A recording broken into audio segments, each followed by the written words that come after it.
रहीम school जाने के लिए तैयार हो रहा था।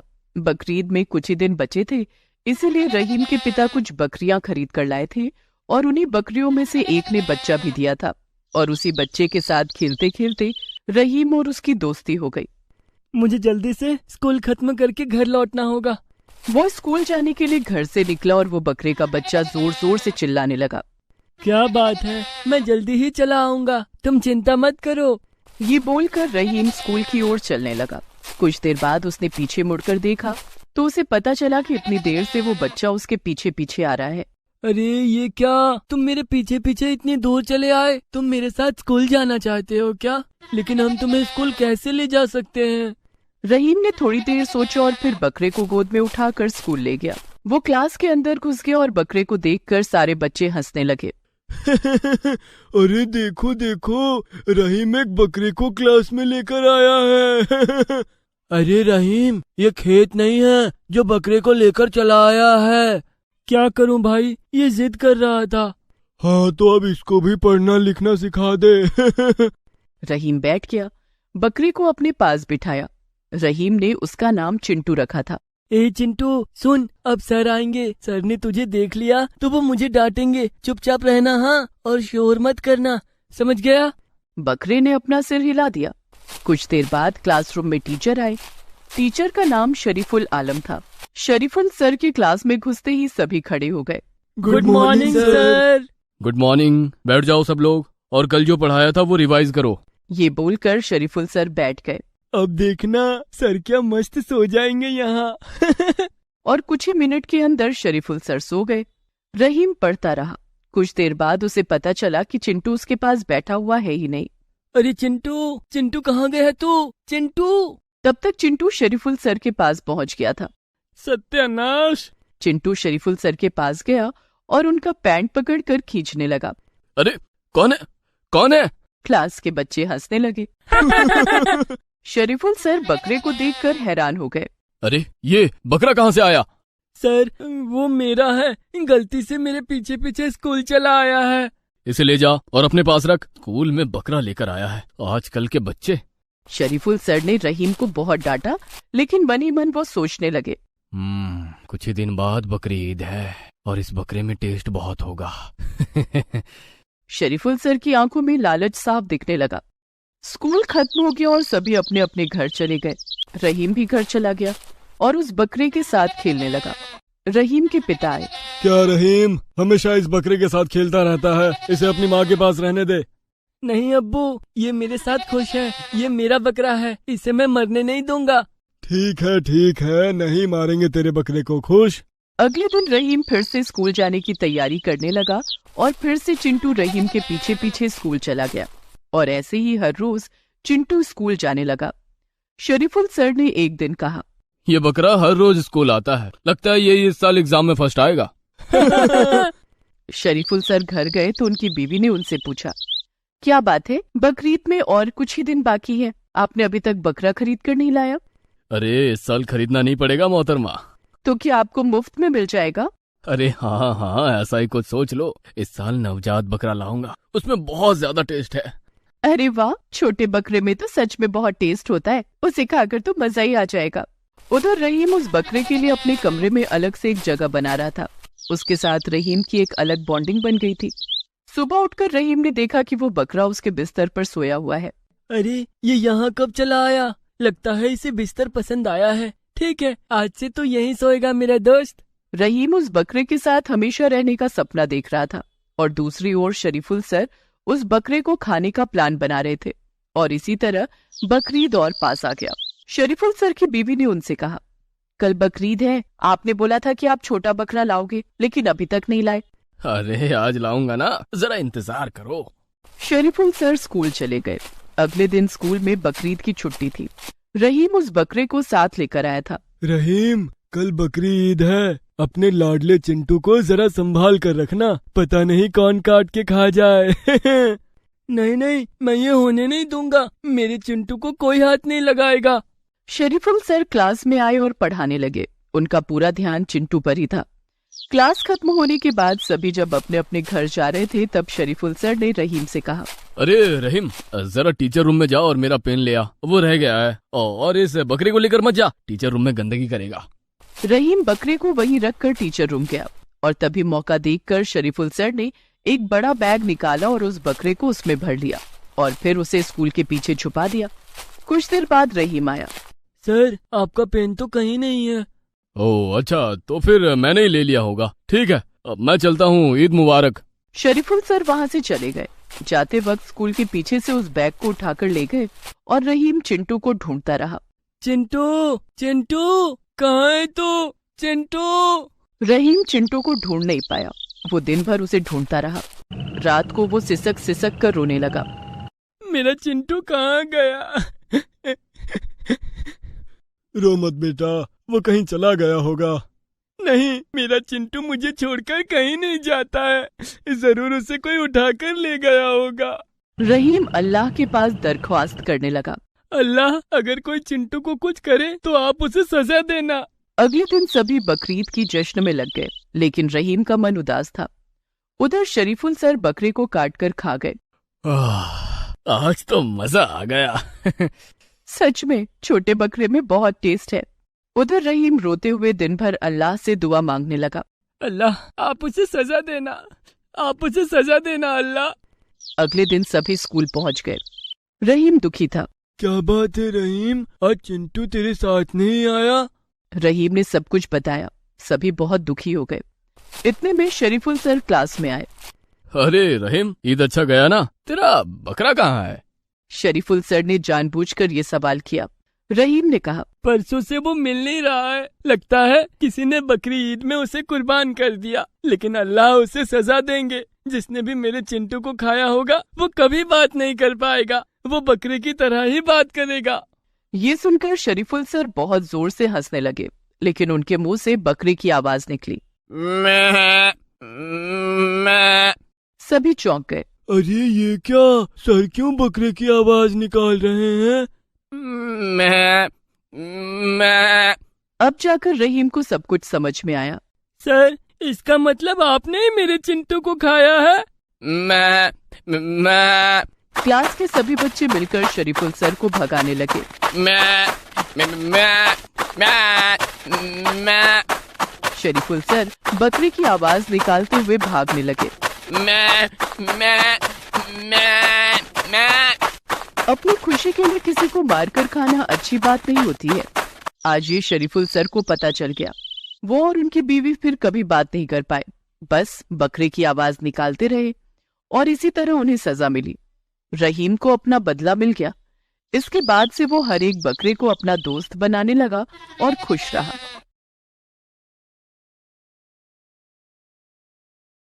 जमशेद खेतों में काम कर रहा था। गर्मी बहुत ज्यादा पड़ रही थी। चिलचिलाती धूप में काम करता जमशेद बस अल्लाह को याद किया करता। धूप और गर्मी की परवाह किए बिना ही वो नमाज के वक्त खेत में ही नमाज पढ़ने लगता। मजदूरी करके जमशेद को जो पैसे मिलते वो उसके परिवार के लिए बहुत कम पड़ते, लेकिन जमशेद इसे अल्लाह की मर्जी मानकर चुप रहता।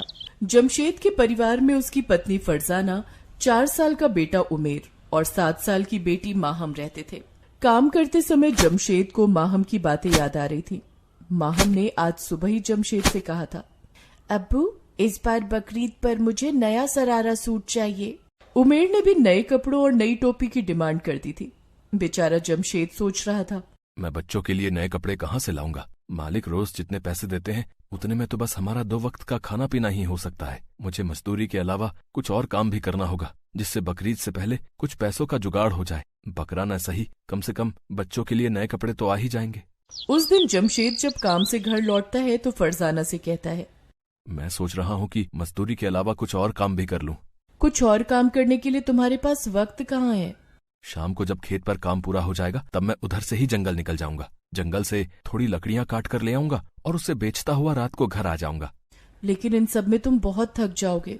क्या करूं फरजाना, बकरीद से पहले कुछ पैसे जोड़ने पड़ेंगे। हर साल बच्चों की ख्वाहिश अधूरी रह जाती है। अल्लाह ताला आपकी जरूर मदद करेंगे। आपको आपकी मेहनत का फल जरूर मिलेगा। आमीन। दूसरे दिन जमशेद खेत में मजदूरी करने जाता है। शाम को वो काम खत्म करके जंगल की ओर चला जाता है। वहाँ उसने कुछ सूखी लकड़ियां काटी और बाजार लाकर बेच दिया। घर आने के बाद। ये लो फरजाना, लकड़ियां बेचकर पूरे 50 रुपए मिले हैं। इस पैसे को अलग रखना। बकरीद में अभी 8 महीने बाकी हैं, तब तक कुछ पैसे इकट्ठे हो जाएंगे। जमशेद इसी तरह रोज बेजोड़ मेहनत करता। इन सब में वो बहुत थक जाता। एक दिन, उमेर के अब्बा, आज बहुत देर हो गई, आप अभी तक उठे नहीं, मजदूरी पर नहीं जाना है क्या? फरजाना के बार बार आवाज लगाने पर भी जमशेद नहीं उठा तो फरजाना बहुत घबरा गई। उसने जमशेद के माथे को छूकर देखा तो वो आग की तरह तप रहा था। आपको तो बहुत तेज बुखार है। फरजाना ने दवा की दुकान से कुछ दवाइयां खरीदी और जमशेद को खिला दिया। उसके बाद, मेरे बच्चों, तुम दोनों अब्बा के पास रहो, आज खेत पर काम करने मैं जाऊंगी। ठीक है अम्मी, आप काम पर जाइए, तब तक मैं अब्बा के माथे पर ठंडे पानी की पट्टी करती हूँ। आप देखना, शाम तक अब्बा जरूर ठीक हो जाएंगे। लेकिन छोटा उमेर कहाँ मानने वाला था। वो फरजाना के साथ खेत पर जाने की जिद करने लगा। उमेर बेटा, बाहर बहुत गर्मी है, सारा दिन धूप में तुम करोगे क्या? अम्मी, धूप और गर्मी आपको भी तो लगेगी ना, फिर आप भी काम पर मत जाओ। उमेर बेटा, मैं काम पर नहीं गई तो घर में चूल्हा कैसे चलेगा? तुम्हारे अब्बू की तबीयत खराब है ना, मुझे तो काम पर जाना ही पड़ेगा। अम्मी, जिस तरह माहा मापा घर में रहकर अब्बू की देखभाल करेंगी, वैसे ही मैं घर के बाहर आपकी देखभाल करूंगा। उमेर की मासूम जिद के आगे फरजाना मजबूर हो गई और उसे उमेर को अपने साथ काम पर ले जाना पड़ा। उमेर सारा दिन काम में उसका हाथ बटाता रहा। शाम को फरजाना लकड़ी काटने जंगल चली गई। उमेर भी उसके साथ था। जंगल में फरजाना लकड़ी काट रही थी और उमेर खेल रहा था। खेलते खेलते उमेर को 2 पेड़ों के बीच में फंसा एक छोटा सा बकरा दिखा, जो पेड़ों के बीच से निकलने की कोशिश कर रहा था, लेकिन निकल नहीं पा रहा था। इस कारण वो जख्मी भी हो गया था। उमेर ने बकरे को दोनों पेड़ों के बीच से निकाला और अपनी गोद में लेकर फरजाना के पास आया। अम्मी, देखो ये बकरा कितना प्यारा है। 2 पेड़ों के बीच में फंस जाने के कारण ये जख्मी हो गया है। इसे हम अपने साथ घर ले चलें? हाँ उमेर बेटा, यहाँ तो जंगली जानवर इसे खा जाएंगे, इसे अपने घर ले जाना ठीक रहेगा। उमेर उस बकरे को अपने साथ घर ले आया। घर आकर फरजाना ने बकरे के घाव को साफ किया और उसे खाना और पानी दिया। अब वो नन्हा बकरा उमेर के साथ रहने लगा। वो उमेर के साथ सोता, उसके साथ खाता और खेलता। उमेर ने उसका नाम भूरे रखा। भूरे धीरे धीरे बड़ा होने लगा। एक दिन फरजाना भूरे को नहला रही थी। अरे, भूरे के शरीर पर ये क्या है? ये तो पंख जैसे लग रहे हैं। फरजाना ने ये बात जमशेद को बताई। जमशेद ने भी भूरे के पंख देखे। अरे हाँ, ये तो पंख हैं। बकरे के भी पंख होते हैं क्या? अब्बा, अगर भूरे के पास पंख हैं तो ये उड़ भी सकता होगा ना? उमेर, बकरा कभी उड़ सकता है क्या? आसमान में सिर्फ पक्षी उड़ सकते हैं, बकरा कभी नहीं उड़ सकता। लेकिन फरजाना की ये बात गलत साबित हुई। भूरे जैसे जैसे बड़ा हो रहा था, उसके पंख भी बड़े हो रहे थे। एक दिन भूरे घर में नहीं था। उमेर ने उसे बहुत ढूंढा। अम्मी, भूरे घर में कहीं नहीं है। कहीं उसे किसी ने चुरा तो नहीं लिया? उमेर, भूरे यहीं कहीं होगा, तू बाहर खेतों में जाकर देख ले। उमेर ने उसे खेतों में भी ढूंढा, लेकिन भूरे कहीं नहीं दिखा। तभी उमेर की नजर ऊपर आसमान पर पड़ी। उसने देखा भूरे अपने पंख फैलाकर किसी पक्षी की तरह आसमान में उड़ रहा था। उमेर ने घर जाकर सबको ये बात बताई। घर के सारे लोग आसमान में भूरे को पंख फैलाकर उड़ते हुए देख रहे थे। अब तो भूरे उड़कर हमसे दूर चला जाएगा। उमेर बेटा, भूरे कोई साधारण बकरा नहीं है। मुझे तो ये एक जादुई बकरा लगता है। तू चिंता मत कर, वो लौटकर हमारे पास जरूर आएगा। इधर गांव के लोग एक बकरे को आसमान में उड़ता देखकर बहुत हैरान थे। अरे, उड़ने वाला बकरा? ये बकरा तो जमशेद का है ना? हाँ भाईजान, ये बकरा जमशेद का ही है। मुझे तो ये कोई चमत्कारी बकरा लगता है भाई साहब। जमशेद की तो किस्मत ही खुल गई। थोड़ी देर के बाद भूरे जमीन पर उतरकर वापस फरजाना के घर आ गया। उमेर ने उसे देखकर गले से लगा लिया। गांव के लोग उड़ने वाले बकरे को देखने के लिए जमशेद और फरजाना के घर आने लगे। देखते ही देखते उनके घर लोगों की भीड़ लग गई। अरे जरा हम भी देखें उड़ने वाला बकरा। अरे भैया, हमने कभी उड़ने वाला बकरा नहीं देखा भाई। अरे फरजाना, सुना है तेरे घर में कोई जादुई बकरा है जो पक्षियों की तरह उड़ता है? हाँ सलमा, हमारा बकरा भूरे उड़ता है। ये तो कोई जादुई बकरा लगता है। ग्रामीणों के चले जाने के बाद, अम्मी, क्या हमारा भूरे सच में जादुई बकरा है? पता नहीं उमेर बेटा, लेकिन ऐसा बकरा पहले कभी हमने नहीं देखा। तभी भूरे बोल उठा। उमेर, मैं सच में एक जादुई बकरा हूँ। भूरे को इंसानी भाषा में बोलते हुए देखकर सब बेहद डर जाते हैं। पता नहीं तुम लोग जंगल से इसे क्यों पकड़ कर ले आए हो। मुझे तो इस बकरे के अंदर किसी जिन का साया लगता है। तभी भूरे ने कहा, अब्बू, मैं कोई जिन नहीं हूँ, मैं एक जादुई बकरा हूँ। आप सबने मुझे बड़े प्यार से अपने बच्चे की तरह पाला है। मैं तो अपने परिवार के साथ पृथ्वी की सैर करने जन्नत से यहाँ आया था और अपने परिवार से बिछड़ गया। उस दिन अगर उमेर मुझे नहीं बचाता तो जंगली जानवर मुझे मार कर खा जाते। ऐसा समझ लीजिए कि अल्लाह ने आप लोगों की मदद करने के लिए मुझे यहाँ भेजा है। अच्छा जादुई बकरे, तुम हमारी क्या मदद कर सकते हो? अम्मी, आप तो मेरी अम्मी हैं। मैं आपके लिए अपना सारा खजाना खोल दूंगा। इतना कहकर भूरे ने जोर से अपने दोनों पंख फड़फड़ाए और उसके पंख से नोट झड़ने लगे। अम्मी अब्बू, भूरे के पंख से नोटों की बारिश हो रही है। उमेर और माहम भूरे के पंख से झड़ने वाले नोटों को बटोरने लगे। देखते ही देखते जमशेद और फरजाना के छोटे से घर में नोटों का ढेर लग गया। अब भूरे ने अपने पंख समेट लिए। अम्मी, अब्बू, बकरीद का त्योहार आने वाला है। बकरीद तक मैं आप लोगों के साथ रहूंगा और इसी तरह आप लोगों की मदद करूंगा। उसके बाद मैं जन्नत वापस चला जाऊंगा। तुम्हारा बहुत बहुत शुक्रिया उड़ने वाले जादुई बकरे। जमशेद और फरजाना भूरे के जादू से दिन पर दिन अमीर होते जा रहे थे। जमशेद ने अब खेत में मजदूरी करनी छोड़ दी थी और अपना किराने का बड़ा कारोबार शुरू कर लिया था। गांव के लोग जमशेद और फरजाना की जिंदगी में अचानक आए इस बदलाव से जल भुन रहे थे। एक दिन सभी ग्रामीणों ने भूरे को चुराने की योजना बनाई। भूरे घर के बाहर घास खा रहा था, तभी कुछ ग्रामीणों से उठाकर ले जाने लगे। भूरे चिल्ला न सके इसलिए उसके मुंह में ढेर सारा घास ठूस दिया। सभी ग्रामीण चाहते थे कि भूरे ने जिस तरह जमशेद और फरजाना को मालामाल किया है उसी तरह हमें भी मालामाल कर दे, और इसी को लेकर ग्रामीणों में झगड़ा हो गया। भूरे को पहले मैंने उठाया, इसलिए पहले मैं इससे पैसे मांगूंगा। नहीं, भूरे के मुंह में घास मैंने ठूसी थी, इसलिए पैसे मांगने का पहला हक मेरा है। अरे इसे तो मैं लेकर भागा था भाई, पैसे तो पहले मैं ही मांगूंगा। इसी बीच मौका पाकर भूरे वहां से उड़ गया। ग्रामीण आपस में लड़ते रहे और भूरा उड़कर जमशेद और फरजाना के घर आ गया।